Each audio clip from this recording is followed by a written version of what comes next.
Parents et amis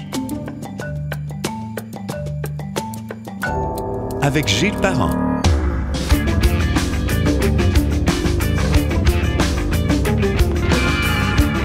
Bonjour et bienvenue sur Parents et amis. Parlant d'amis, il est professeur au département de communication à l'Université d'Ottawa, auteur, conférencier, chercheur. C'est un ami, c'est un collaborateur incontournable dans Parents et amis. On retrouve le professeur Luc Dupont. Bonjour Luc. Bonjour Gilles, comment ça va? Ça va très bien. C'est notre spécial. Bon, on l'appelait jouet il y a une vingtaine d'années. À un moment donné, le problème et le défi, c'est qu'on a pas mal fait le tour des jouets, mais ne partez pas, ne quittez pas. Nous parlerons éventuellement de jouets. Dans ce podcast. C'est une promesse, mais Gilles, ça fait donc 20 ans, à moins que je me trompe, là, on est certainement dans les 20 ans. Oui. Et je donnais... Et je sais que je la raconte souvent, celle-là, mais le problème, c'est qu'elle est exacte. C'est que je donnais, il y a 3 ou 4 semaines, une conférence, un peu particulière d'ailleurs, qui a duré la journée au complet, des gens qui se sont réunis puis qui ne font pas partie d'aucune association quelconque, là, et tout ce qui les unissait, au fond, c'était des gens d'affaires. Oui. Et donc, je leur fais la conférence, mais quelque part au milieu, donc on est à la pause du midi, on a un petit lunch, très bon d'ailleurs, je dois dire. Et il y a quelqu'un qui vient me voir et qui me dit, monsieur, il faut que je vous dise que vos trucs de jouets et vos chroniques sur le Super Bowl avec Gilles Parent, ça demeure des classiques. Et à chaque fois, j'en reviens pas parce que là, ça fait quand même quelques années qu'on a commencé. Ça fait 22 ans, je pense, si on met 2001 comme étant le départ. Oui, et l'autre truc qui m'étonne toujours, c'est l'âge des personnes. Alors, de voir devant moi quelqu'un qui a peut-être 55 ans, mais qui me parle de jouets comme si c'est magique. Et je me dis à chaque fois, puis bon, comme toutes les bonnes traditions, c'est un peu par accident. Hein? À un moment donné, je descendais à Québec, tu m'avais dit, écoute, il faudrait qu'on trouve quelque chose de quoi on pourrait bien jaser. Puis hop, on décide de faire jouet. Sans réaliser au moment où on le fait, parce que c'est la beauté de la radio. On est dans un studio, on était à Québec, mais on ne sait pas ce qui se passe, n'est-ce pas, à ce moment-là. Mais ce que je me souviens, c'est que la première année, on avait fait tirer des livres et on avait dit il y a une 20aine de livres à l'entrée pour ceux qui seraient intéressés. Et après la pause commerciale, il y a quelqu'un qui est venu taper dans la fenêtre en disant « Ne parlez plus de ça, il n'en reste plus ». Alors moi, c'est mon petit moment. Si tu me demandes le petit moment où j'ai dit « Il se passe quelque chose avec Gilles quand on jase », ça serait ce moment-là. Personnellement. Et ce qui est drôle, c'est que ce que les gens ne savent pas, puis c'est fantastique qu'ils ne sachent pas, c'est que maintenant, avec ta technologie, souvent, tu es en studio à Québec, parce que tu viens voir ta mère ou tu viens voir des gens, tu fais des conférences, peu importe. Souvent, tu peux être à l'Université d'Ottawa ou chez vous à la maison, mais avec la technologie, entre autres le clean feed, c'est assez impressionnant. Les gens se font prendre, ils ne savent pas exactement. La qualité, ce que j'espérais, puis je me rappelle d'en avoir parlé avec toi, je ne sais pas combien de fois, en disant, ça n'a pas de bon sens de ne pas être capable d'avoir sonorement. Parce qu'on sait qu'il y a du visuel, là, on connaît tout Messenger, puis bon, les applications Zoom et les autres. Mais je me disais, pourquoi? Puis je disais ça à mon chum Perrault qui travaille à RDS. J'ai dit, vous êtes partout dans le monde, les matchs de hockey, les avant-matchs, avec le visuel, puis vous avez du son, puis la qualité est bonne, puis tout ça. Il y a un délai quand même. Ça, c'est un problème. On le voit, là, quand ils sont en direct, il y a toujours, même dans les nouvelles, Luc, c'est une chose qui nous frappe. Même aujourd'hui, ils ne sont pas capables de couper le délai. Toujours, quand ils sont assez loin, mettons comme Marie-Ève Bédard pour Radio-Canada, quand elle est en direct, côté le journal, vraiment, il y a 3, 4, 5 secondes. Ça, ils n'ont pas encore jugulé ça, mais ce que je veux dire, c'est que maintenant, on est capable aujourd'hui d'avoir un son qui peut méprendre les gens.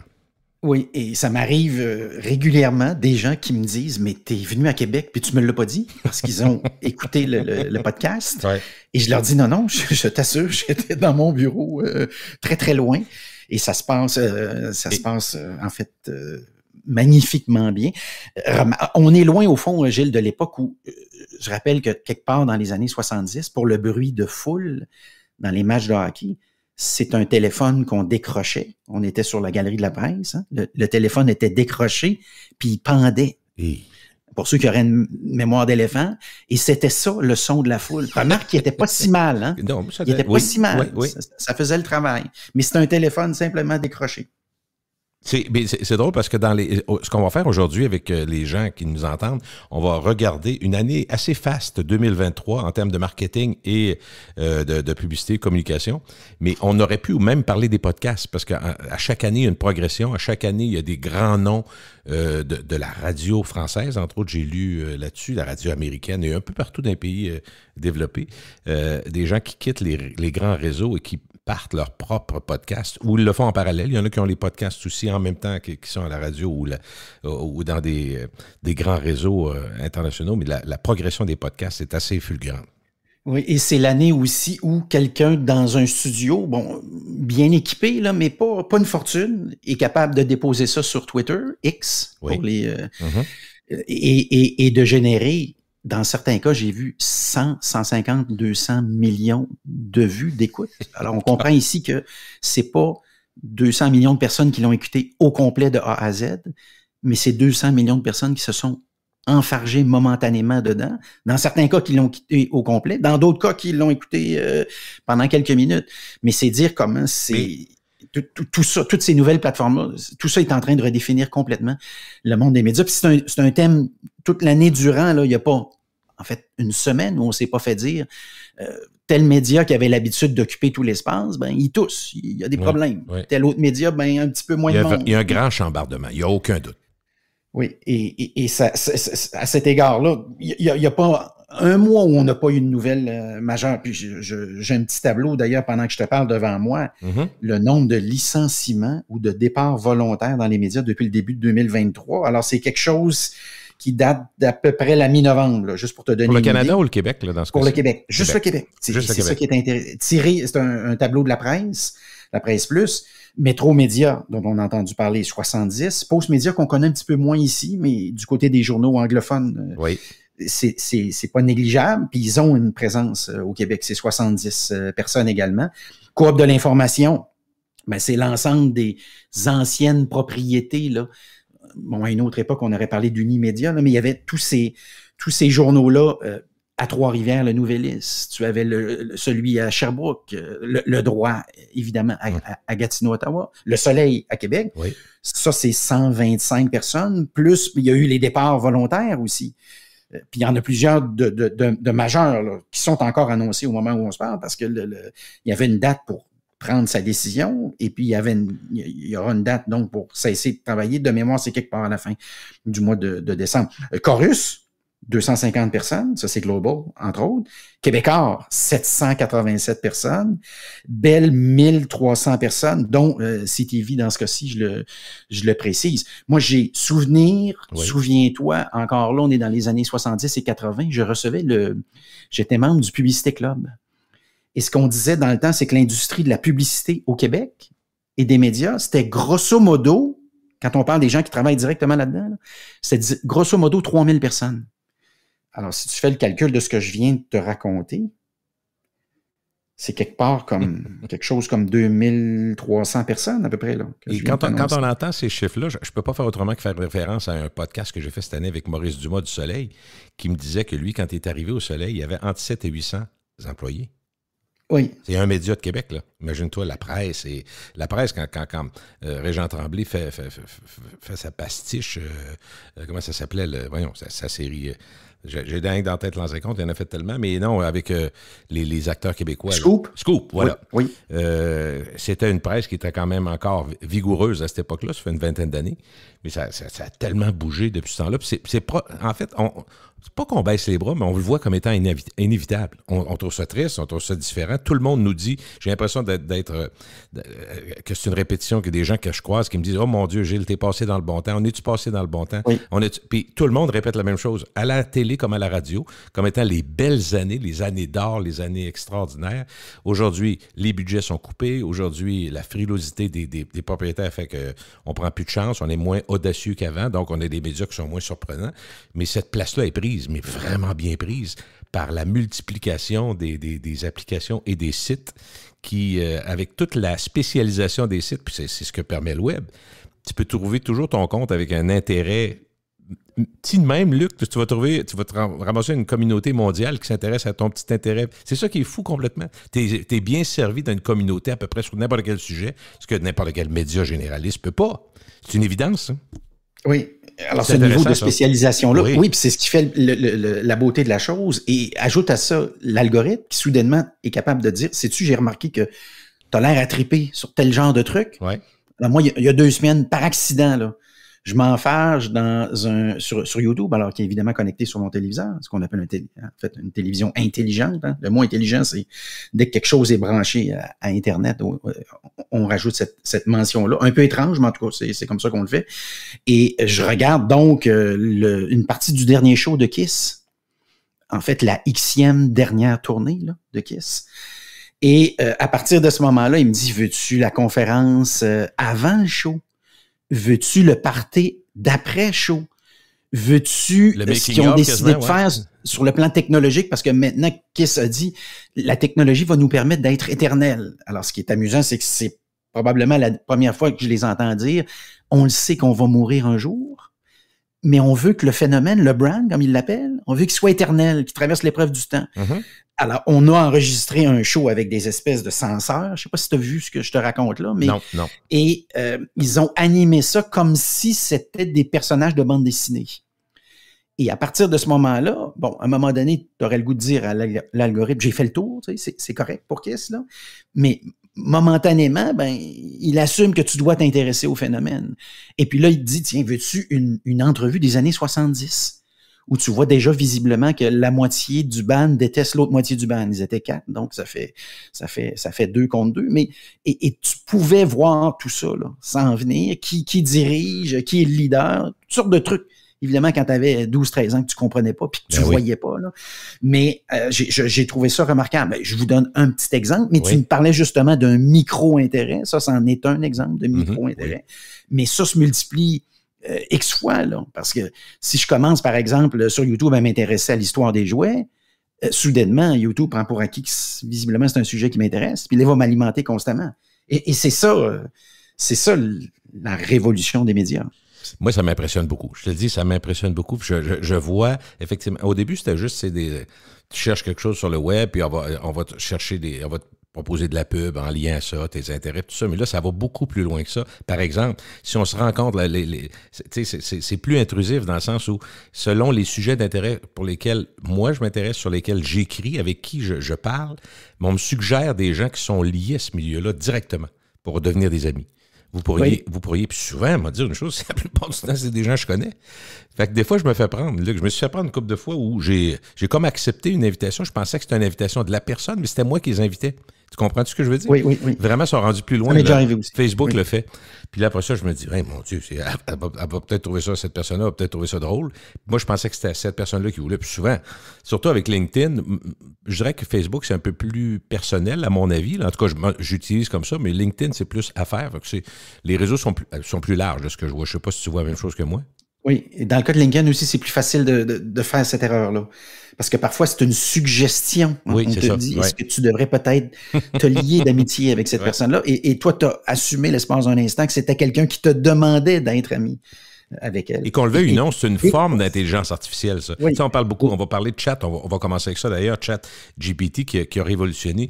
Puis en même temps, je serais porté à dire, en cette fin d'année 2023, puis je veux avoir ton avis là-dessus, il y a de plus en plus de gens qui ont entendu parler de ChatGPT, mais les gens qui ont payé ou qui ont essayé ou qui l'ont vraiment essayé de façon assez importante pour en saisir le potentiel, je ne suis pas certain qu'il est si élevé. Le mot, l'expression, l'intelligence artificielle, c'est une chose qui a circulé beaucoup, mais de ce que je regarde en parlant, je recevais mes frères et sœurs, j'en avec des gens qui suivent l'actualité quand même.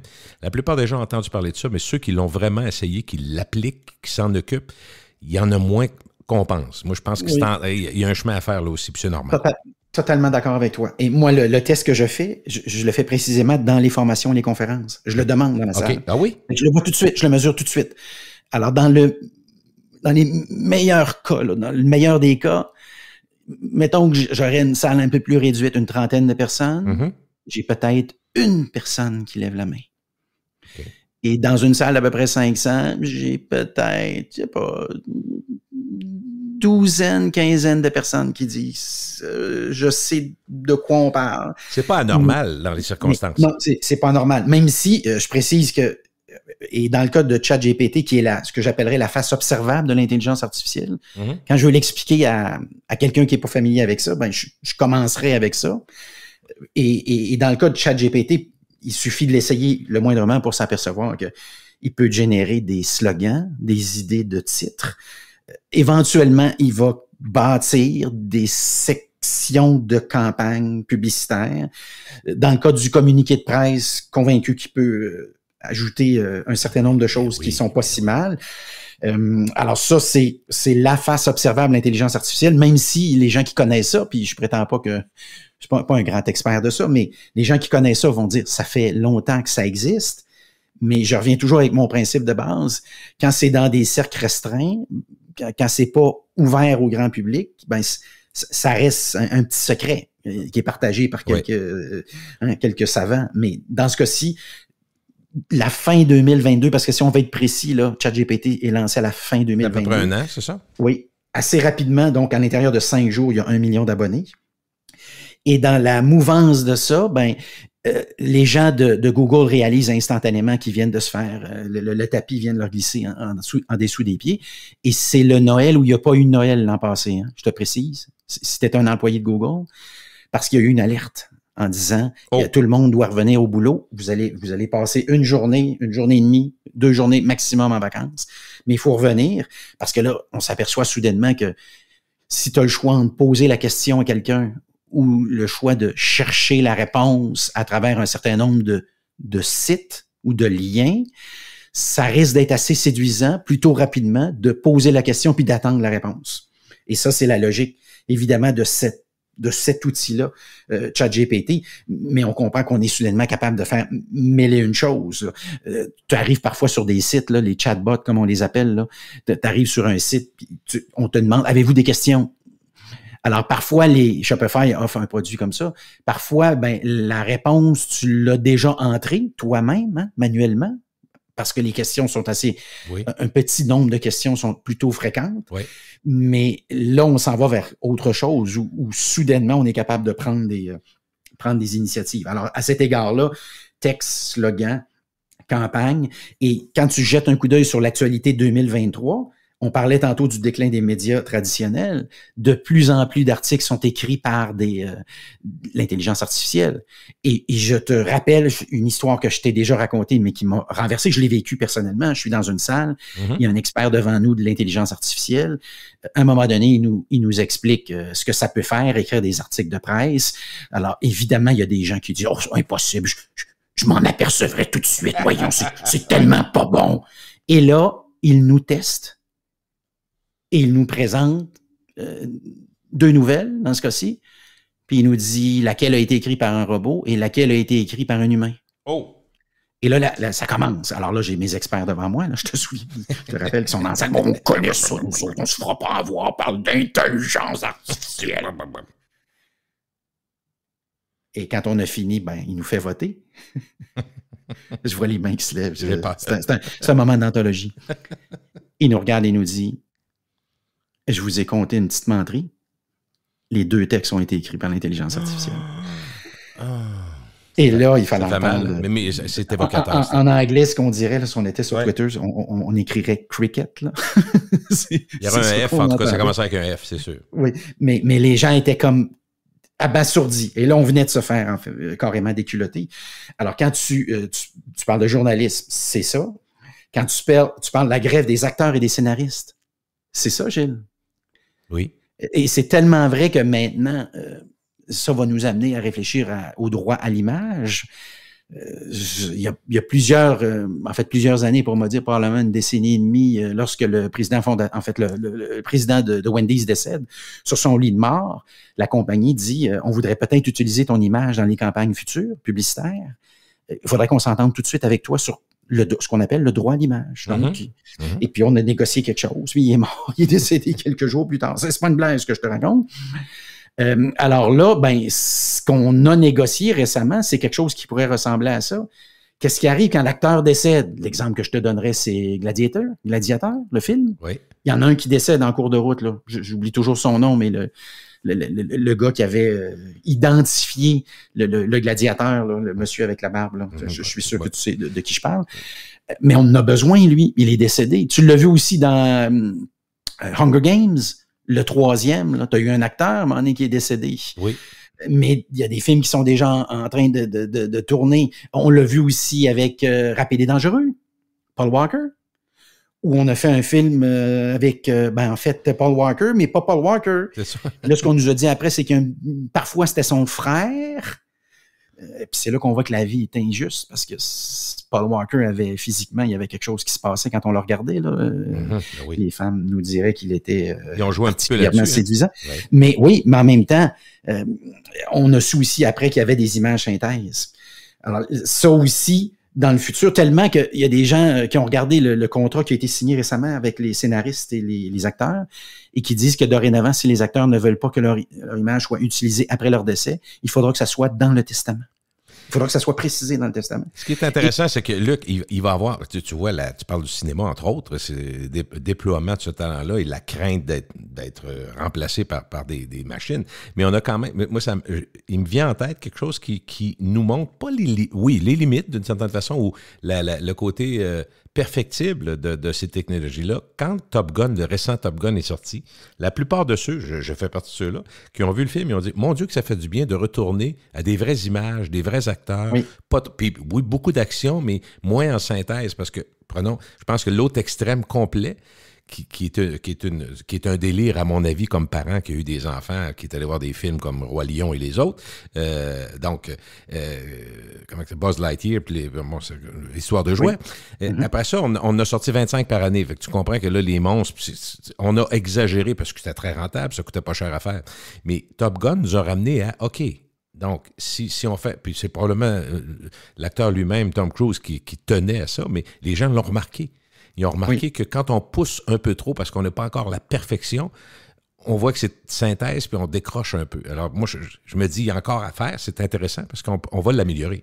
Oui, et on a fait un Hulk entièrement image synthèse, souviens-toi? Mm-hmm. Puis il n'a pas marché. Et on a fait un Planète des singes très entièrement bon image synthèse, en se disant, ça coûte rien, puis ça va marcher. On va le faire comme ça. Et quand on regarde l'original, celui de la fin des années 60, force est de constater que c'est ça, l'œil aime bien avoir le sentiment que il y en a un vrai devant lui. On a un orang-outan. On a quelque chose de vrai, là. Alors qu'il y a ce danger-là. Un petit peu dans le Titanic aussi. Tu te souviens-tu dans le Titanic? Oui, quand tu regardes à rebours, tu te dis, OK, OK, il y a quelques affaires qui passent moins, là. On voyait un petit peu. On est dans Terminator, je t'avoue, je le sais que c'est un trucage. Là, je le vois pas. Il y a des gens qui me disent qu'ils le voient. Moi, je le vois pas. Je t'avoue. Mais le problème, puis c'est vrai qu'actuellement, il y a encore un petit quelque chose, hein. Puis heureusement qu'il y a un petit quelque chose, parce que sinon on est cuit, mais tu suis peut-être sur X, Gilles, des comptes d'intelligence artificielle, des personnes qui n'existent pas. Est-ce que tu en suis quelques-uns? Non, je devrais. Moi, je le fais entre autres par des formations professionnelles. Je me dis, je veux voir où ce que c'est rendu. Est-ce qu'ils sont identifiés comme tels? Oui. Mais à chaque message, ils nous rappellent pas quels sont. Non, je comprends. Mais, et sais-tu quoi? C'est saisissant. Moi, je pense qu'on est à un coin de rue. Et ça va nous amener au robot aussi. Mais là, c'est un autre truc, là, un peu flyé. Mais l'intelligence artificielle, c'est ça. C'est le journaliste, c'est la grève des acteurs, des scénaristes aussi, parce que soudainement, on a dit aux scénaristes, on est capable, on dit à ChatGPT, écoute, tape-toi l'ensemble du savoir de Joseph Campbell. C'est ce qu'il a d'ailleurs dans sa mémoire. Puis écris-nous un scénario de film qui respecte ça. En passant, Joseph Campbell, c'était l'idole de George Lucas, pour ceux qui se posent la question, avec Star Wars, la guerre des étoiles. Alors ça, c'est un film qui a été écrit selon la méthode de Joseph Campbell. J'aurais aussi le goût de te dire que ces temps-ci, Disney devrait s'inspirer de Joseph Campbell, mais j'entendais une entrevue récemment de quelqu'un qui disait toutes les personnes qui savent écrire des scénarios du côté de Disney ont été mises à la porte depuis quelques années. Et donc, on se retrouve avec une nouvelle génération à qui tu dis Joseph Campbell, puis qui te regarde en voulant dire « Joseph Campbell, un gars des années 50, t'es complètement malade. Je me taperais pas ça. » Et Elon Musk, c'est aussi l'intelligence artificielle. OpenAI, à l'origine, c'est une idée de lui. Puis, en cours de route cette année, il en a lancé une autre entreprise dans le même genre. Donc, révolution... intelligence artificielle qui va nous accompagner pendant des années et des années, souvent avec Simon Saint-Hilaire. Oui, tu en parles de ça. Lui, il l'utilise énormément, puis il y a un de ceux qui en fait la promotion dans le sens où il dit « Arrêtez de le voir comme une solution, mais comme une aide. » Moi, c'est comme si j'avais quelqu'un avec moi, qui travaille avec moi, qui est comme assistant ou associé, voyons-le comme on veut, et qui va m'amener à gagner du temps, puis à être plus efficace. Oui, et ça s'inscrit là-dedans. Imagine maintenant que l'étape d'après, tu vas pouvoir jaser avec, par exemple, ChatGPT. Il va te répondre. Et je voyais cette semaine, c'est Bruno Guglielminetti qui partageait sur son compte une fille qui n'existe pas. Évidemment, on le voit qu'elle est virtuelle. Dans ce cas-ci, c'est clair. Là. Le but du jeu, c'était pas de faire semblant qu'elle existait. Mais c'est comme si tu avais un avatar, donc, et tu étais en couple. Et elle te parle quand tu lui parles, et elle te répond, tu vois un peu le genre? Mm-hmm. Et ce qui est saisissant, c'est que, encore une fois, l'intelligence artificielle a compris l'humain. Et puisqu'on parle d'humain, quelqu'un qui récemment se faisait faire une présentation comme celle-là d'un produit, d'ailleurs, qui va être lancé momentanément, à un moment donné, il y a quelqu'un qui a posé la question, est-ce qu'il y a un défaut à l'intelligence artificielle? Et la personne du tac au tac a répondu quelque chose d'assez saisissant. Et elle a dit, parfois, elle te raconte quelque chose pour te faire plaisir, même si c'est pas tout à fait exact. Ah, OK. Alors, vois-tu comment? Donc, on est à... Pour moi, quand tu me dis ça, ouais. Oui, on est à un coin de rue, de relations virtuelles, imaginaires, appelle-les, je sais pas comment on dit ça, là, mais... Réconfortantes et agréables pour nous. Dans le fond, on va savoir... Qui vont être convaincantes. Oui. Et je rappelle que c'est quoi les dernières stats? Il n'y a jamais eu autant de gens seuls autour de nous, avec Et sur ce plan-là, d'ailleurs, une partie de la popularité de Taylor Swift, c'est que momentanément, elle est souvent seule, puis là, elle a un chum, puis là, il se laisse... Puis là, elle va écrire une chanson sur le mec en question, puis elle va revenir seule, puis elle va... Bon, en tout cas. Mais elle est très de son temps sur ce plan-là. Là. Et c'est sur le plan de la projection et d'identification, c'est pas négligeable. Donc, la révolution l'intelligence artificielle, c'est certainement un item clé. L'autre dont on parlait un petit peu plus tôt, le déclin des médias traditionnels, c'est certainement un autre item clé. Puis t'as eu Reader's Digest, qui il y a quelques semaines a dit... Avec ses bonnes blagues. Oui, puis quand on dit Reader's Digest, il y a personne qui nous écoute actuellement puis qui dit Reader's Digest, de quoi il parle? Alors c'est ça, quand on parle des châteaux forts qui tombent, là. Puis Reader's Digest, peu importe ce qu'on pouvait en penser, c'était un magazine qui avait un lectorat extraordinairement élevé. Dans les meilleures années, présent dans une 60aine de pays. Tu avais une édition en braille. Moi, quand tu as une édition en braille, c'est qu'il y a de la demande là, pour ton truc. Oui. Et qui a dit, savez-vous quoi, au Canada, malgré les gens qui viennent sur le site, malgré le nombre de copies qu'on vend encore, on vend moins de copies qu'avant. 2, on vend moins de publicité qu'avant. On a quand même un site Internet qui est pas si mal sur le plan de la fréquentation. Et pourtant, on vous annonce que c'est terminé. Donc, quand ces grands joueurs-là tombent les uns après les autres, c'est qu'il se passe quelque chose. Puis, ce qui est impressionnant, c'est quand on ramène ça à la plus simple expression, que tu jases avec des amis, tu leur dis, comment tu t'informes? Puis, mettons que c'est un sujet qui nous intéresse, de voir les journaux qui tombent, de voir les revues qui tombent, de voir tu dis comment tu t'informes? Puis finalement, les gens se disent, d'abord, des rendez-vous de bulletins de 5 heures, 6 heures, 8 heures, 9 heures le soir, 10 heures. La plupart des gens disent, on n'est plus là. De toute façon, on l'entend réel. Je viens de voir sur ma montre, je viens de voir sur mon téléphone que le maire, mettons, Marchand, donnait une conférence de presse ce matin, puis c'est fini le tramway. Il le suit à 11 heures du matin. Il n'a pas attendu à 6 heures du soir. Fait que ça, c'est déjà gobé, c'est déjà... Fait que, tu sais, t'as ça, puis l'autre part, t'as des gens qui disent, je m'informe de toutes sortes de façons. Fait que là, tu te rends compte, c'est quoi toutes sortes de façons? Ça peut être X, comme tu disais, l'ancien Twitter, qui est très populaire pour l'information, parce qu'on se rend compte que...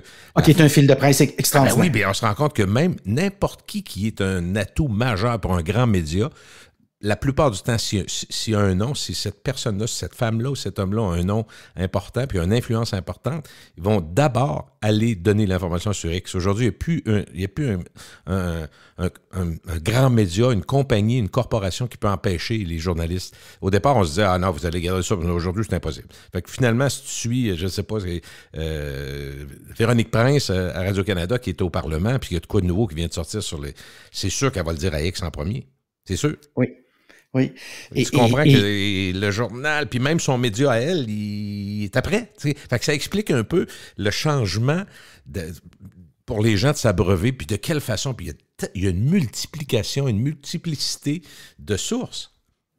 Oui, et soudainement, on est passé de l'époque où, souviens-toi, le magazine était imprimé, le périodique, il était dans le meilleur des cas hebdomadaire, 7 jours. Mais évidemment, aujourd'hui, tu peux pas attendre 7 jours.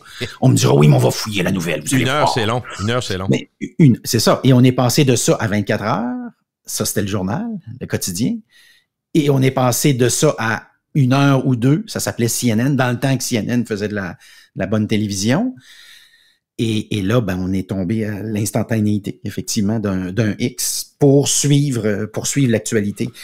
Et ça, c'est une des nombreuses révolutions médiatiques, parce que l'autre qu'on a eu, en parallèle du déclin des médias traditionnels, c'est le streaming, mais qui se lance dans le sport. Et ça aussi, c'est quelque chose dont on s'est parlé, toi et moi, souvent avant. Absolument. J'ai souvenir que je te disais, je suis certain qu'un jour Netflix fera dans le sport. Ils l'ont fait cette année. Apple, tu avais dit Apple, ils vont lâcher, ben ils lâcheront pas les téléphones, mais ils vont devoir s'ouvrir sur autre chose parce que, d'abord, ils sont capitalisés. C'est pas toutes les compagnies qui ont des centaines de milliards, là. Non, effectivement. Hein? Dans leur cas, c'est des trillions, donc c'est assez remarquable. Puis, encore une fois, quand on jette un coup d'œil sur l'actualité de cette année, ben, il y a une nouvelle qui est passée relativement inaperçue au Québec, mais c'est NASCAR qui a signé avec Amazon. Ça fait quelques semaines, ça fait peut-être 3 semaines. C'est Apple qui est avec le baseball majeur, ça c'est un petit peu plus vieux. C'est Apple qui est avec la MLS et qui est arrivé avec un contrat complètement innovateur en disant à Messi, ben si jamais tu venais faire un petit tour à Miami, on pourrait peut-être s'arranger que quelques sous sur chacun des abonnements. Et la première journée, Apple a rendu public l'information selon laquelle, la première journée seulement de la signature, ils ont ajouté 100 000 abonnés à leur forfait MLS. Alors, ils vont payer vite cette entente-là, dans le fond. Elle va être déjà à 19,95 par mois.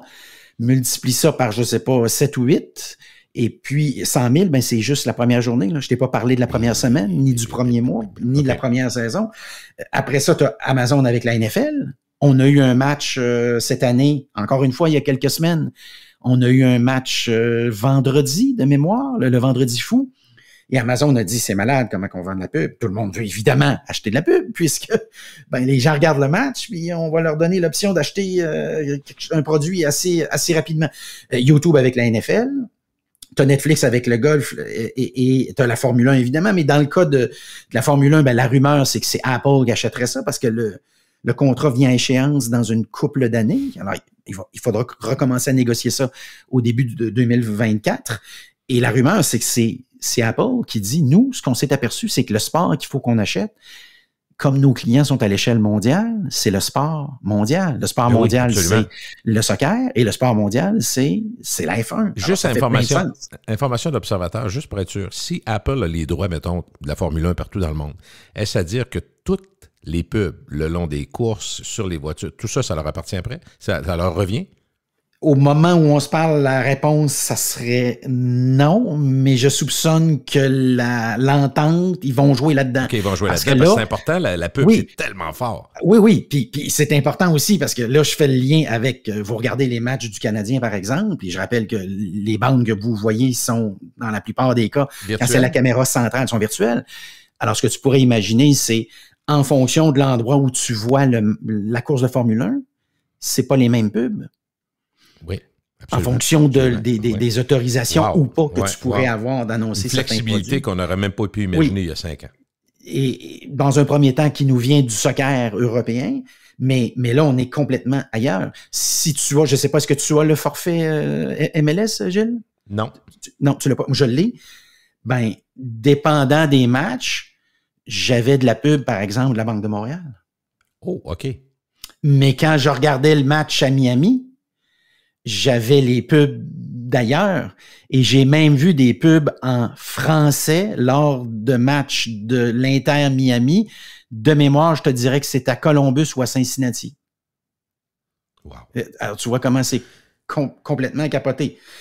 Alors, c'est ça qui s'en vient. Et là, on va le faire de façon absolument chirurgicale parce qu'on va dire, Gilles Parent, il écoute tel et tel podcast, il a l'air intéressé à tel et tel sujet. Tiens, on va lui annoncer exactement ce produit-ci. Donc, toute la logique qui sous-jacente à ce qu'on a connu longtemps du côté des médias traditionnels est récupérée par Ce qui est fou, c'est qu'au départ, mettons, il y a quelques années, quand ça arrivait, qu'on se disait Big Brother, ça n'a pas de bon sens, j'ai parlé de telle affaire, puis j'ai parlé de voyage, puis j'ai fait des recherches de voyage, puis là, c'est Air Transat qui m'écrit personnellement. On a quelque chose. C'était très, très impressionnant. Mais aujourd'hui, moi, j'écoute, regarde, je suis abonné avec mes fils pour écouter NHL, parce qu'on écoute, on est sur Sportsnet, tu comprends? Fait que moi, quand j'écoute mes matchs, c'est souvent Dallas, parce que, c'est mon petit plaisir. J'écoute Dallas, mettons, qui joue, comme là, ce soir, je joue contre le Kraken. Alors, mais moi, quand moi j'écoute ça, c'est pas une surprise maintenant, mais toutes les annonces qu'on me présente, c'est Hyundai en français, c'est les biscuits Oreo en français, c'est des annonces en français. Il n'y a pas de... Tu sais, tu comprends, ils savent que je suis là, je comprends, mais il n'y a pas de délai. C'est instant, tu sais, c'est frappant. C'est pas... Tu comprends ce que je veux dire? C'est que c'est la force de ces grands réseaux-là, la force des Apple et les autres, les Google, ceux qui gèrent la pub, c'est que c'est pas si ils n'ont pas des annonces au coqueux, mais ils ont des annonces qui roulent, puis quand c'est un francophone, bang! Mais c'est automatique. Il n'y a pas de délai. Moi, je suis vraiment impressionné. Quand je m'y arrête, je me dis, OK, on est rendu là. Imagine-toi dans quelques années ou dans quelques mois, comment ça va être encore plus parfait comme association d'intérêt. Et tu parles de Hyundai, ça, c'est l'autre nouvelle qui est passée relativement inaperçue au Québec. Il y en a quelques-unes comme ça d'importance. C'est normal. Mais c'est Amazon qui signe avec Hyundai pour vendre des chars sur Amazon. Ah, je ne l'ai même pas vu. Alors ça commence en 2024. Wow. Alors, ceux qui se disaient, c'est juste les médias qui arrachent ou qui en arrachent dans ce cas-ci, ben là, si vous êtes concessionnaire automobile, je vous annonce que la manière de vendre des voitures va changer. On me dira, mais Tesla le fait déjà. Oui, Tesla le fait déjà, mais c'est une niche. Alors là, Hyundai dans un premier temps, puis les autres vont voir ça, puis ils vont dire, hey, c'est pas si mal. Moi, je suis le concessionnaire. C'est pas comme Costco non plus. Costco donne 500$ de rabais sur une Ford si tu vas chez Costco, mais là, on parle pas de ça. On parle du plus gros vendeur, on parle du plus gros transporteur, parce que c'est vrai, c'est une chose dont on n'a pas parlé, mais en 2023, Amazon est devenu le plus gros transporteur de colis aux États-Unis, a dépassé FedEx. UPS et FedEx. C'est malade. C'est malade. Ça s'est fait, écoute, rapidement, là. C'était presque inimaginable, mais en 2 ans, paf, ils sont rendus en avant. Fait que, tu sais, cette compagnie-là, s'ils décident de vendre des voitures, puis si on entend, puis Hyundai, on est d'accord, c'est une voiture grand public, là. Si t'enlèves les Hyundai du Québec, là, les Kona, entre autres, les petites voitures, puis les petits camions, il n'y a plus de problème de circulation. Il y en a, là. Alors, ça aussi, et pharmacie aussi. Alors, il y a tout ça là, qui s'en vient. Tous ces secteurs-là. Tôt ou tard, l'assurance, mais tout ça, lentement mais sûrement. Alors, derrière ça, c'est la révolution numérique, mettons, appelons-la comme ça. Puis c'est ça. Puis c'est TikTok aussi, parce qu'il y a des nouveaux joueurs en plus.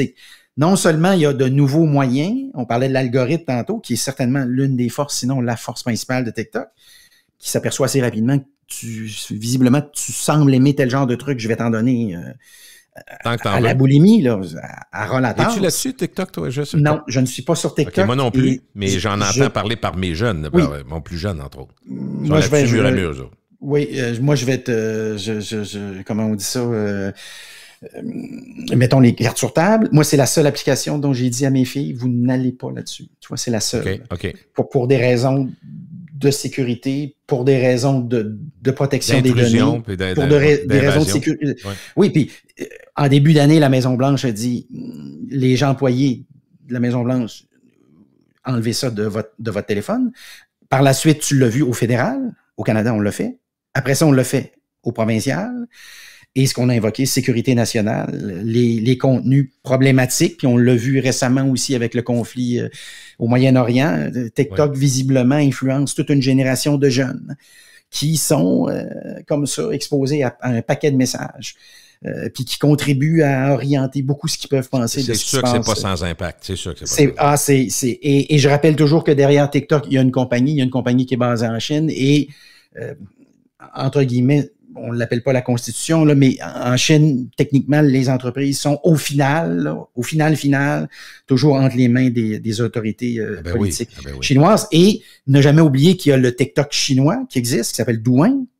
Et lui, c'est des cours de mathématiques. C'est la dernière exposition au musée du coin, où c'est le jeu d'échecs, là. Tu vois le genre? OK, on est ailleurs, là. On est complètement ailleurs. Et il y a un sondage dont on a fait beaucoup écho.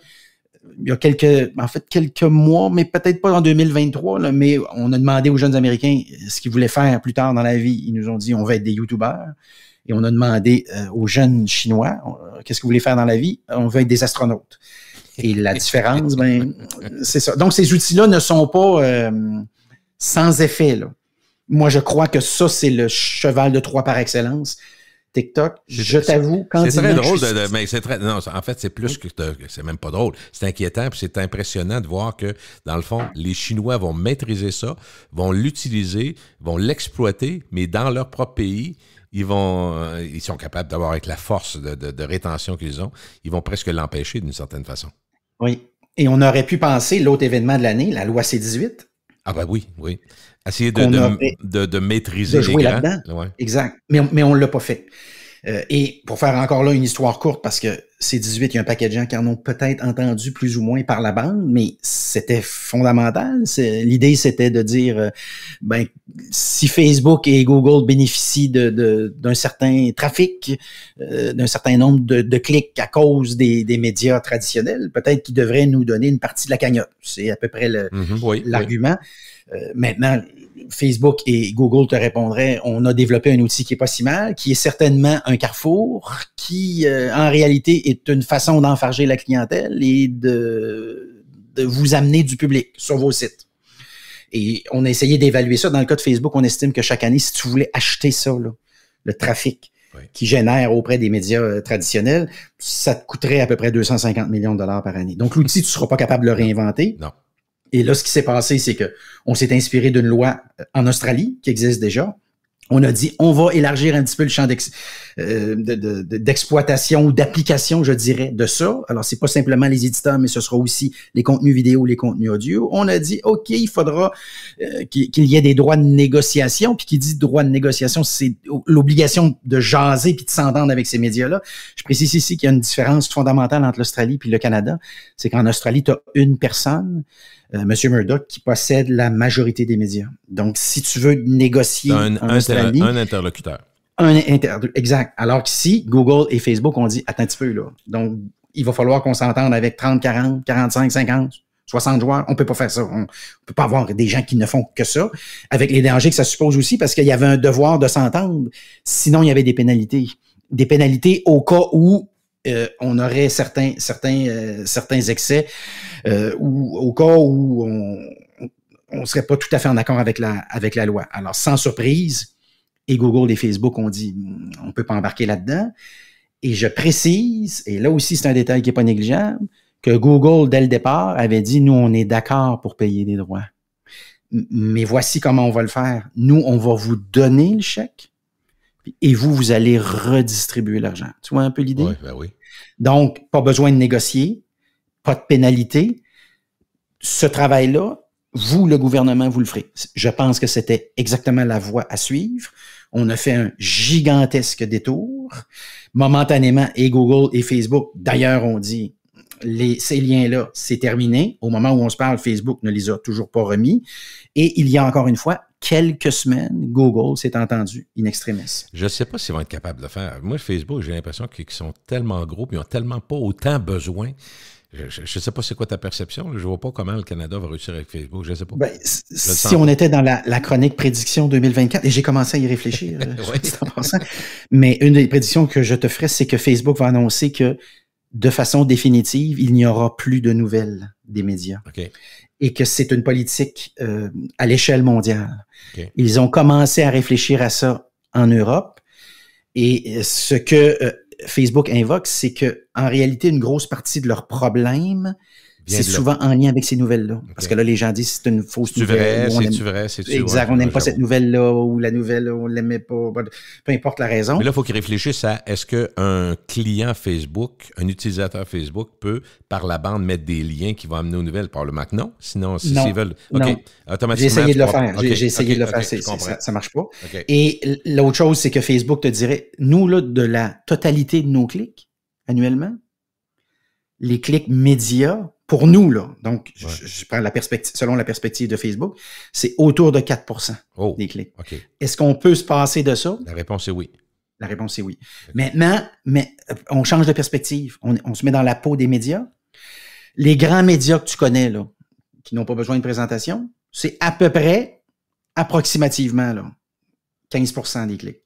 Et dans le cas des médias locaux, mettons l'hebdo local, là, 50% des clics. Alors, selon, encore une fois, ta perspective, est-ce que Facebook a besoin des médias pour survivre? La réponse courte, c'est non. Est-ce que les médias ont besoin de Facebook pour survivre? La réponse courte, c'est oui.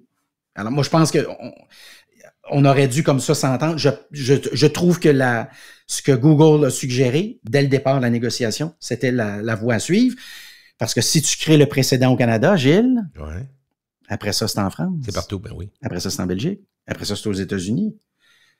Alors, ça évidemment arrête, ça n'arrête pas après. Tu peux pas. Oui. Puis dans la vie, ce qu'on apprend aussi en vieillissant, c'est qu'il y a la solution idéale, puis il y a la solution possible. Puis parfois, la solution possible, elle est mitoyenne. Ouais. Et dans le cas de Google, c'est ça. Au début, on pensait peut-être qu'on irait chercher... Ça devient réaliste et applicable. Elle ne peut pas être juste théorique. Là.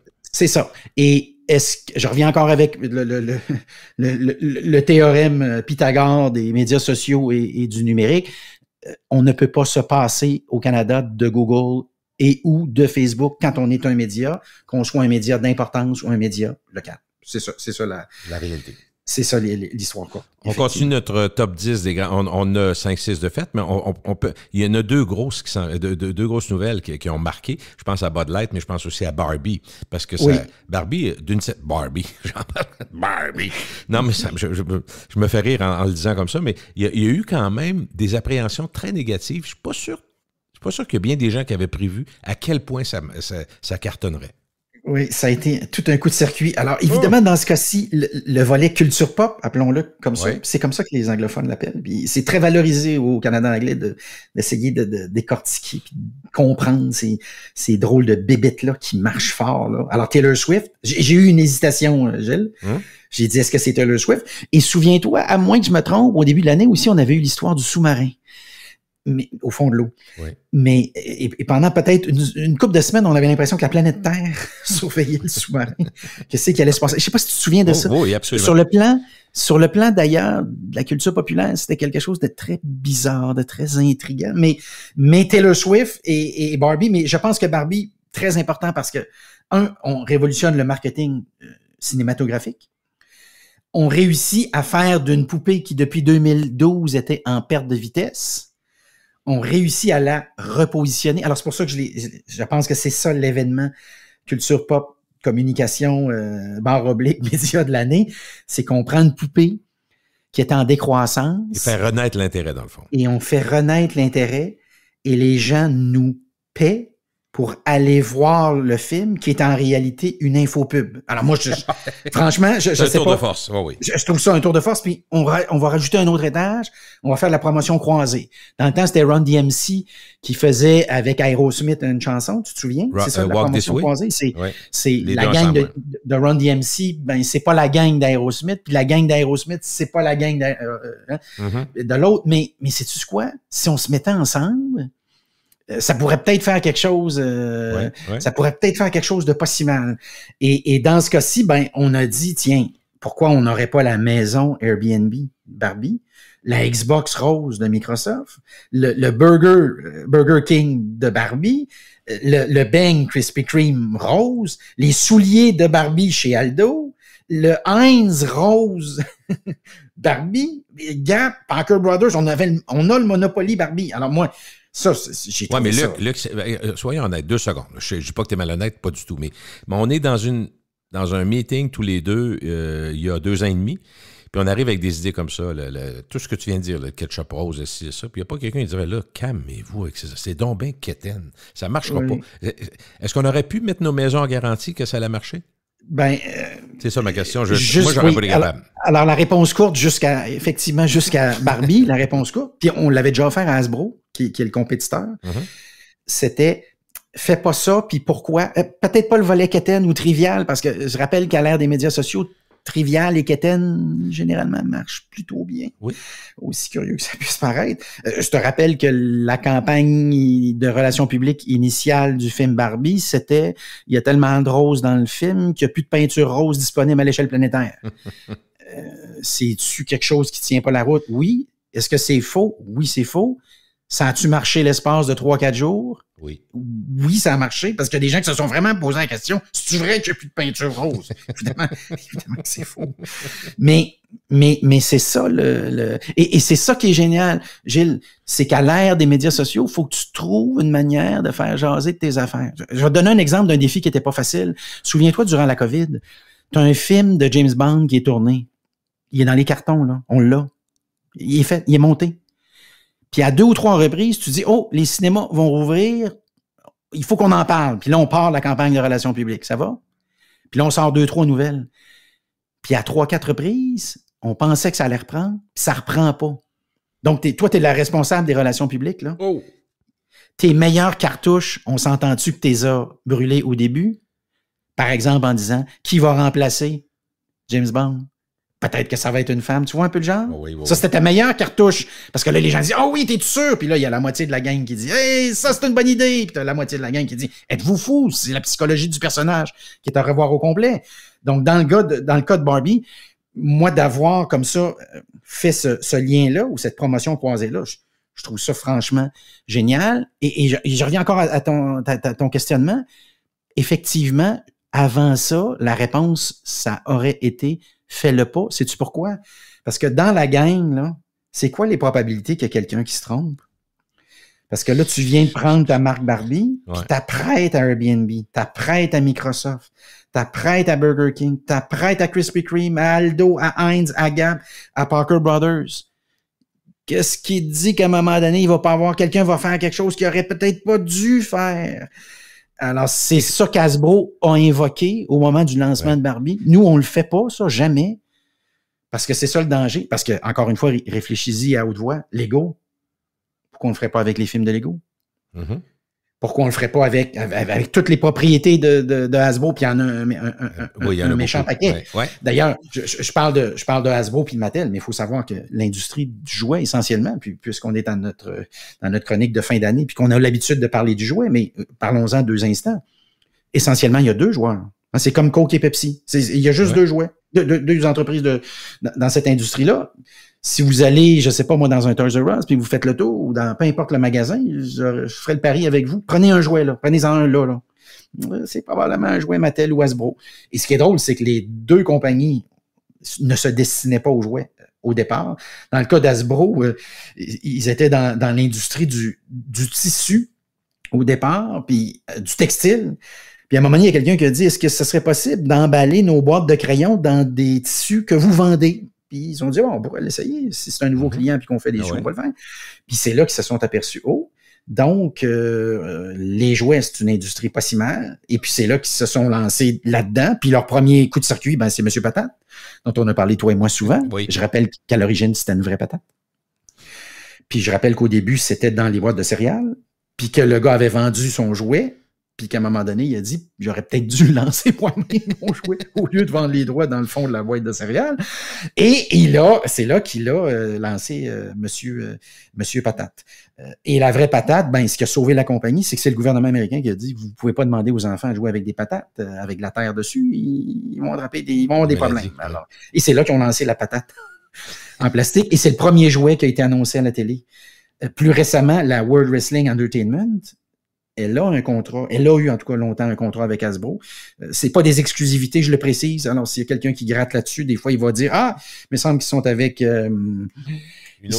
une compagnie qui s'appelle quelque chose, Jack, là, pour les jouets. Mais Star Wars, Hasbro, Pokémon, Hasbro, Monopoly, Hasbro, Play-Doh, la pâte, la plasticine, Hasbro, Tonka, Hasbro, les jeux de société, Parker Brothers, Hasbro, Milton Bradley. Tu te souviens peut-être de Milton Bradley dans ton jeune temps à télé, là, quand on regardait Télécapital.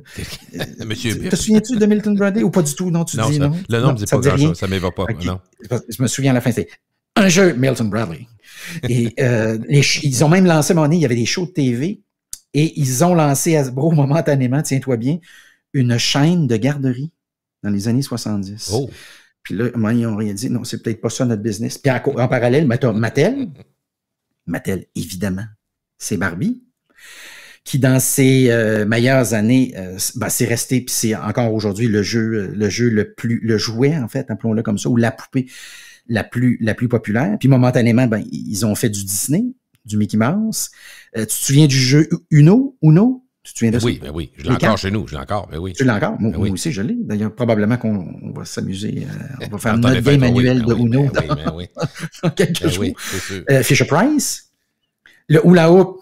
J'ai déjà parlé de ça, qui a été une espèce de folie qui a duré à peu près 1 an et demi, mais tous les cours de conditionnement physique, dans le temps, on appelait ça comme ça, là, aujourd'hui, ou de gymnastique, on avait un drôle de mot, là, dans le temps.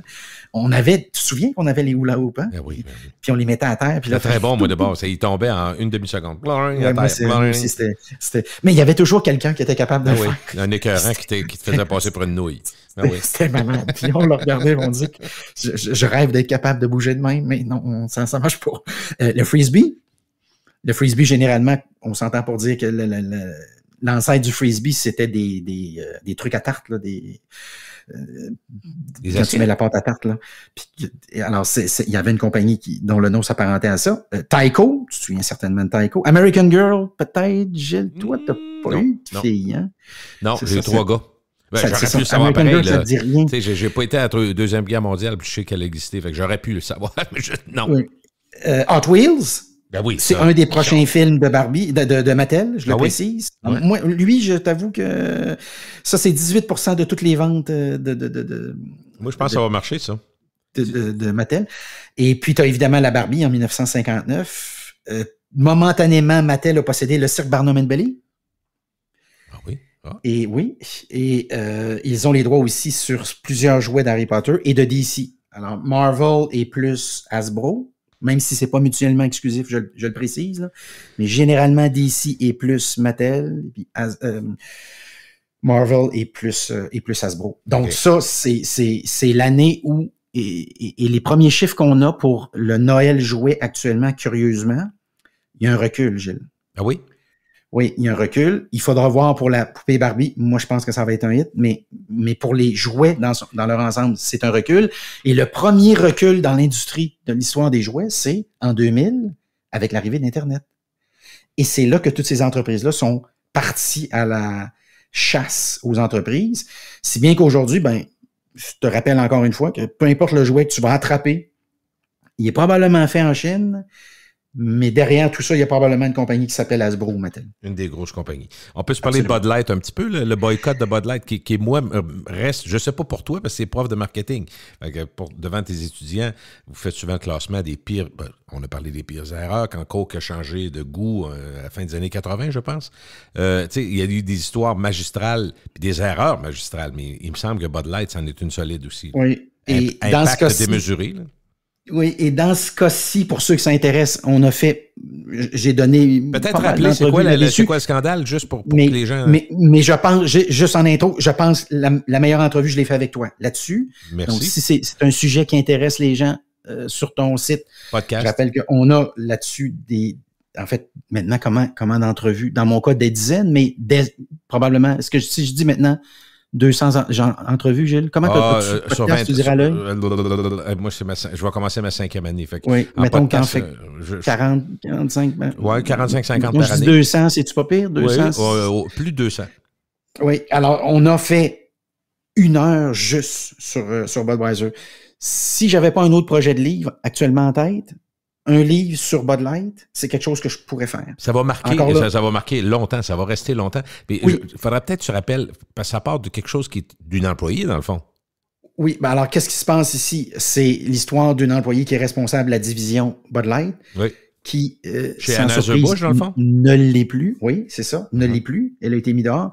Et la personne qui était responsable de la division bière de Budweiser a été mise à la porte aussi. Tout ça, récemment, là, ils ont fait un gigantesque ménage. Alors, qu'est-ce qu'on fait? Et ça débute avec quelque chose d'assez banal. Donc, c'est d'une canette de Bud Light qui est envoyée à une Instagrammeuse et transgenre. Et elle prend simplement une photo de cette canette-là et dépose ça sur ses plateformes de médias sociaux. C'est ça.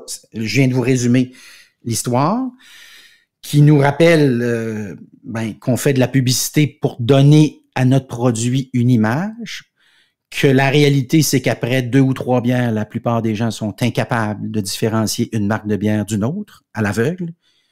Et moi, ça, j'ai souvenir de l'avoir fait à une autre époque, à TQS à Québec, et dans le temps que tu avais Raymond Filion, Oui. qui lisait les nouvelles là-bas. Et on avait fait cette expérience-là. On l'avait fait. Filmer des gens qui nous disaient être capables de reconnaître leur marque n'importe quand. Et de mémoire, il n'y a pas personne qui l'avait reconnu. Et j'ai souvenir de quelqu'un qui nous avait rappelé le lendemain en nous disant « Monsieur, il faut que je le refasse. J'ai honte de ne pas avoir reconnu ma bière. » Et je m'étais dit, donc c'est fort. Oui. Ça veut dire qu'il y a des gens qui l'avaient vu à la TV puis qui avaient dit « Jean-Guy, t'es pas capable de reconnaître ta O'Keeffe. Mais t'es donc bien mauvais. » Mais d'où l'importance de l'image, la marque. D'où l'importance de l'image. Hein? C'est ça. Alors, dans le cas de la Bud Light, c'est ça l'histoire, mais c'est tout le reste. C'est l'histoire, Gilles, d'une nouvelle responsable de l'image Bud Light qui dit « On n'a plus besoin de publicité en 2023. On va mettre toutes nos billes sur les médias sociaux. Je vais vous faire économiser des dizaines de millions de dollars par année. » Alors, à tous les entrepreneurs qui nous écoutent, et je sais qu'ils sont nombreux, la leçon à tirer là-dedans, c'est que c'est pas vrai que c'est des vases communicants, puis c'est pas vrai que les médias sociaux vont remplacer le travail de la publicité. Parce que l'avantage de la pub, c'est que c'est toi qui crée ton message, n'est-ce pas? Alors que dans le cas des médias sociaux, il y a une rétroaction, il y a un bout sur lequel tu n'as pas le contrôle. Il y a un glissement, de l'utilisateur qui peut choisir ce qu'il veut. Exact. Alors ça, la leçon ici, je le rappelle, elle est fondamentale parce que il y a toute une génération de jeunes qui finissent au bac, là, puis qui rentrent dans des entreprises puis qui disent « Coupez dans vos budgets publicitaires ». Ce que nous enseigne Bud Light, c'est que c'est pas une bonne idée. Et ça, on l'avait eu, ce signal-là, quelque part au début de l'année en 2023, quand ils ont dit, cette année, on ne va pas reconduire notre exclusivité en tant que brasseur de bière durant le Super Bowl. Te souviens-tu qu'on avait jasé de ça, Gilles? Absolument. Et l'autre chose, on avait la jeune fille en question, qui était relativement jeune, a dit... Les chevaux et Budweiser, oubliez ça, c'est fini. C'est fini, c'est passé. C'est ringard. Oui. Qu'est-ce qu'on est en train de se raconter coup sur coup? C'est, je diminue ma pub, je m'en remets aux médias sociaux avec le peu de contrôle que ça sous-tend. Super Bowl, qui était ma propriété incontournable, je la possédais à toute fin pratique. Quand on disait Super Bowl, toi puis moi, là, on s'est déjà parlé là, de 20-25 minutes juste de Bud Light puis de Budweiser. Les chevaux, alors ça, c'est image. Pendant ce temps-là, ben, tu avais Corona qui continuait à baisser le prix de sa bière. Et c'est pour ça que et là, je recule dans le temps un petit peu, mais l'origine du problème de Bud Light, c'est quoi? Et de Budweiser, Obama est élu en 2008. Et à ce moment-là, Bud s'aperçoit qu'ils perdent 1,5 % par année de vente aux dépens de Corona. Ça s'explique. Il y a des raisons démographiques. Les Espagnols, en fait, les hispanophones. Oui. Et l'autre raison, c'est que la bière coûte moins cher que la Bud. Alors, donc, Budweiser dit, on va acheter la compétition, puis on va monter le prix. Tu vois le genre? Oui.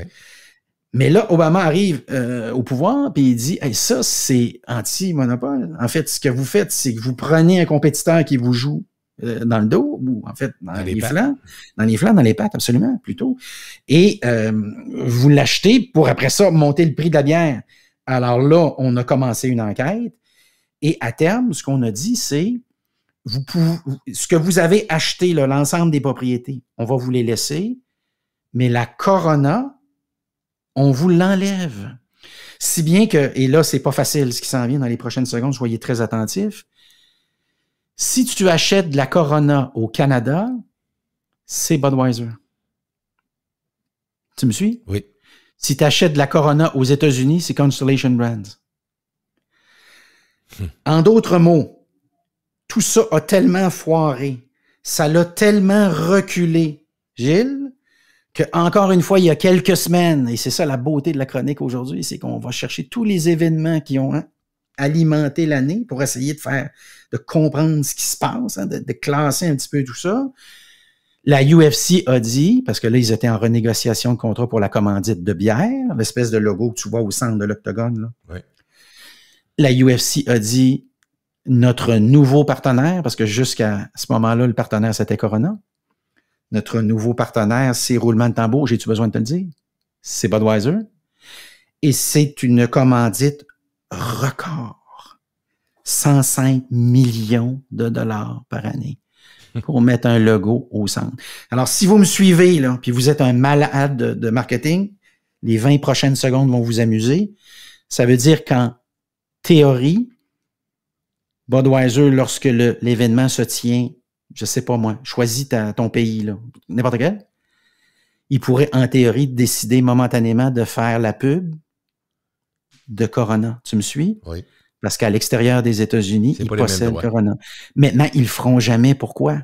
Ben parce qu'ils veulent surtout pas créer cette confusion-là dans l'esprit du téléspectateur. Aux États-Unis, c'est le gros marché. Là, et le gros marché, c'est les États-Unis. Exact. Alors ça, c'est un exemple patent de comment ça peut devenir parfois sur le plan des marques extrêmement compliqué. Et dans ce domaine-là du scandale de l'année, là, si tu en cherches un de boycott, l'autre qui est pas loin, c'est Disney. Oui. Alors qu'il a décidé de faire des films dans lesquels, en fait, des films que certains qualifieraient certainement de woke. Je pense que dans certains de ces films-là, on est absolument dans quelque chose qui ressemble à ça. Ils voulaient être à la mode. On va être à la mode. Oui. Et là, ce qu'ils ont oublié, il faut toujours revenir là-dessus quand vous décidez de vous prononcer sur le plan politique, ce qui est jamais une bonne idée en passant. Mais on a 2 cas patents cette année de quelque chose qui prouve que c'est risqué d'aller dans ces eaux-là. C'est que, évidemment, la clientèle de Disney, c'est les parents avec des enfants. On est d'accord là-dessus. Ouais. Et c'est une clientèle, évidemment, qui est extrêmement sensible à ce qu'on raconte aux enfants. Quand on est parent, là, puis qu'on a 2 jeunes enfants, là, on les regarde, les films, avec nos enfants, n'est-ce pas? On est très attentif à ce qu'on peut retrouver là-dedans. Et dans le cas de Disney, donc, c'est un autre exemple remarquable de ça, de ce problème-là. Alors, Disney qui s'est prononcé à un moment donné sur une loi en Floride. Et lorsque Bob Iger est revenu, parce que momentanément, on l'avait, au début de la COVID, il est parti, puis il est revenu par la suite. Récemment, ce qu'on peut comprendre entre les lignes, il a rencontré les investisseurs institutionnels, puis il a dit, savez-vous quoi, on a compris le message et on va essayer en 2024 de faire autre chose. Je le dis parce que tu as vu une entrevue peut-être ou pas de la jeune fille qui a tourné le film Blanche-Neige et les 7 nains et qui, dans l'entrevue, a dit, c'est un concept, Blanche-Neige et les 7 nains, complètement ridicule. On n'est plus dans une société où la princesse attend le prince charmant. OK? Oui, effectivement, t'as raison. Maintenant, c'est ça la franchise. C'est pas, tu vois le problème, Gilles? Ouais. C'est comme, je reviens avec James Bond. James Bond, psychologie du personnage, c'est un gars qui boit un petit peu, qui dans le temps fumait un petit peu, qui dans le temps cruisait les filles, qui est charmant, qui est un peu macho. Est-ce que tu peux redéfinir le personnage? Oui, je pense que celui qui a incarné James Bond depuis quelques années, le bien fait, M. Craig, il le fait avec talent. Maintenant, est-ce que, comme on l'a vu dans le dernier film, est-ce qu'il peut avoir un enfant, puis tomber en amour, puis avoir de la peine? La réponse, sur le plan de la franchise, la réponse, c'est non, il ne peut pas faire ça. Alors, c'est ça, 2023. Pour faire un jeu de mots, on pourrait dire la franchise demande pas trop de franchise.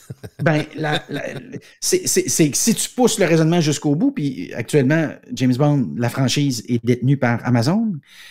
Si tu fais un sondage puis tu dis, est-ce que vous voulez que James Bond respecte les limites de vitesse? Est-ce que vous voulez que James Bond cesse de boire de l'alcool? Tu vois un peu l'idée? Oui.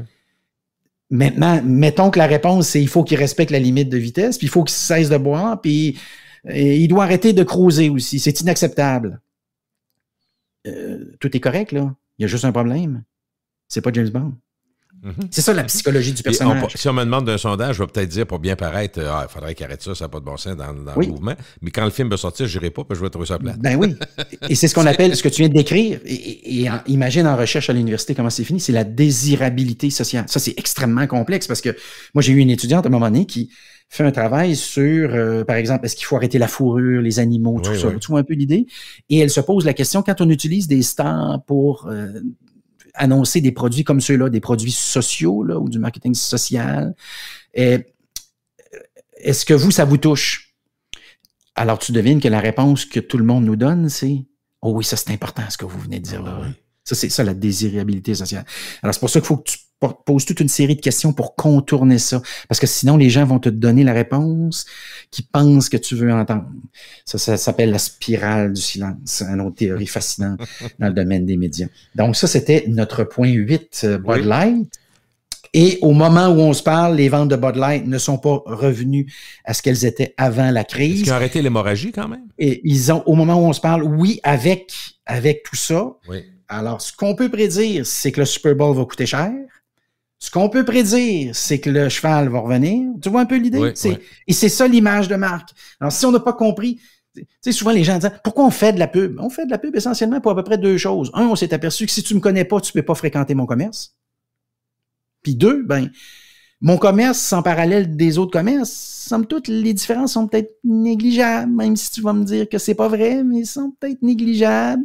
Donc, comment je vais créer la différence? Je vais la créer artificiellement avec des symboles que je vais te répéter tellement souvent que tu vas finir par dire ça doit être vrai. La Mercedes, c'est une voiture de luxe. C'est-tu clair?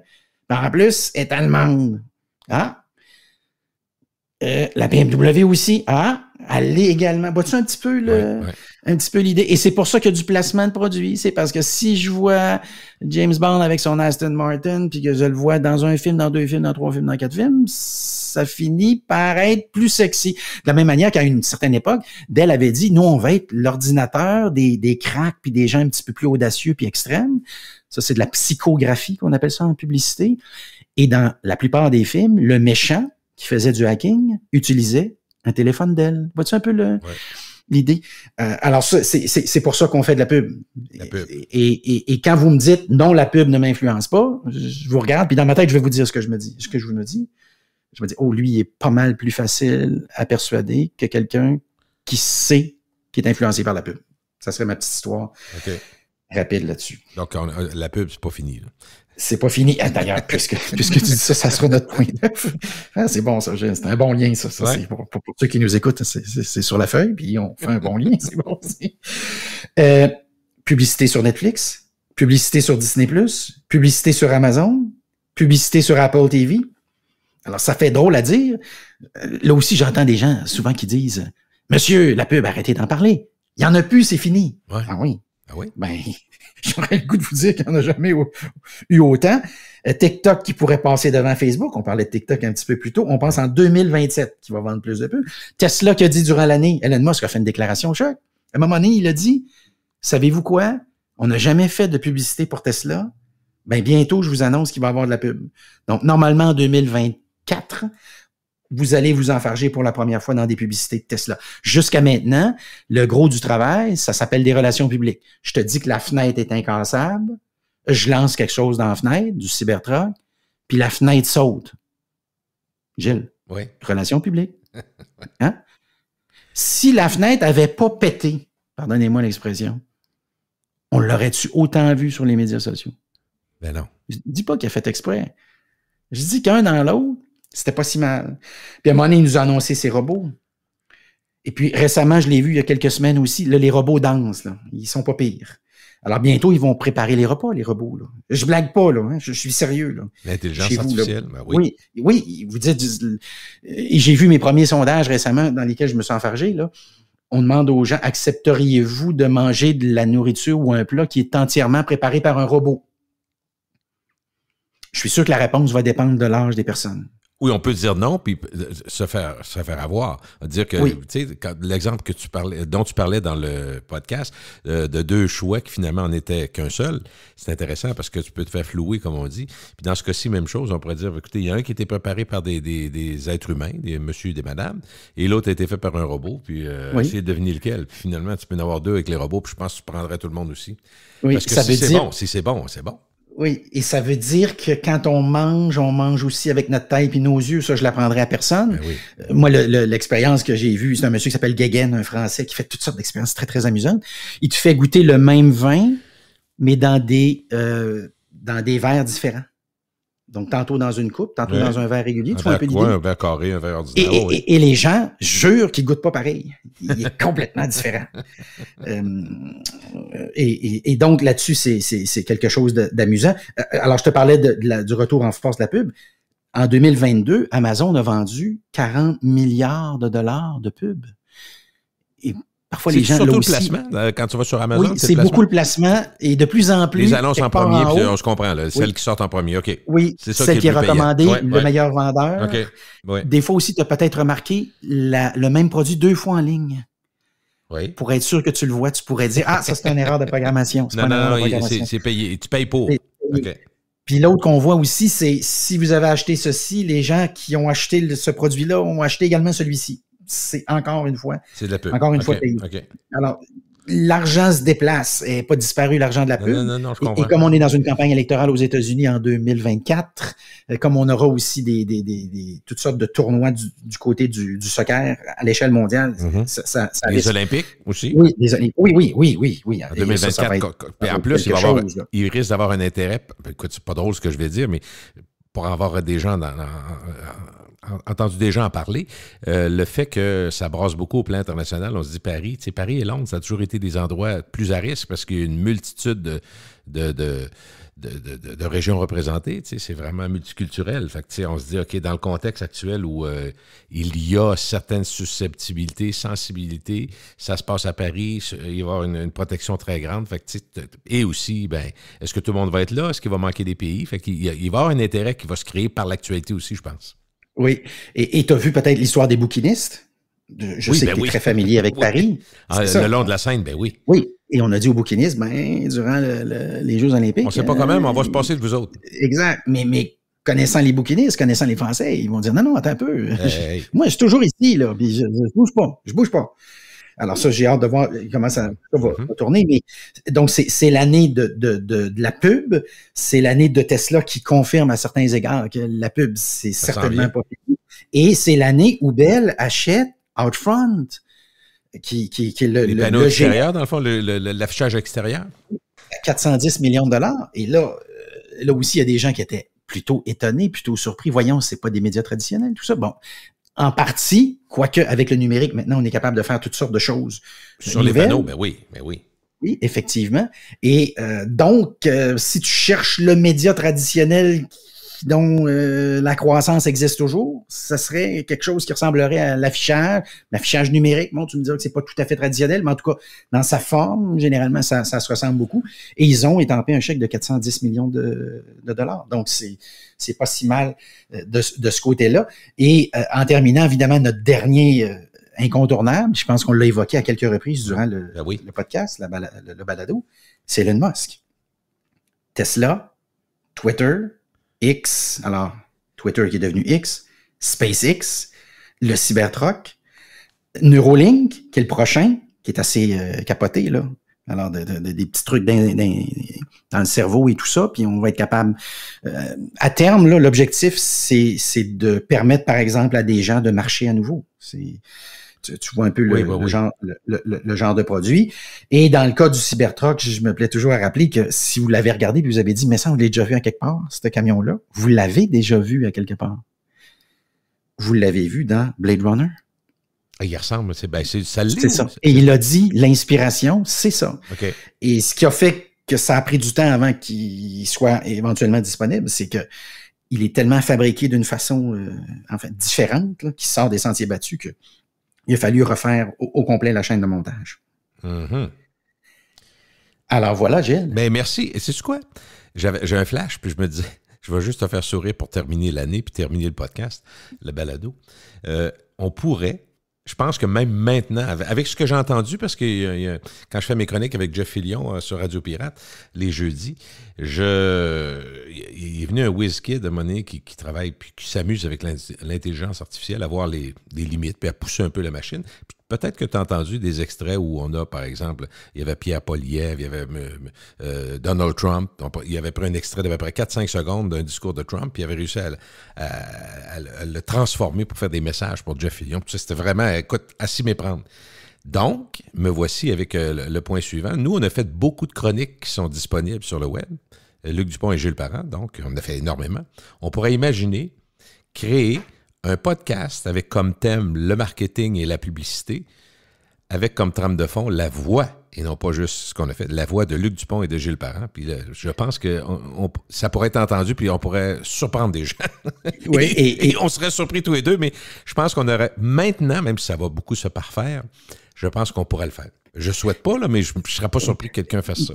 Oui, puis ce qu'on pourrait faire aussi, parce que... À la manière de Luc Dupont, mettons. Oui, mais je pense à des auteurs célèbres, mais qui sont décédés. Oui.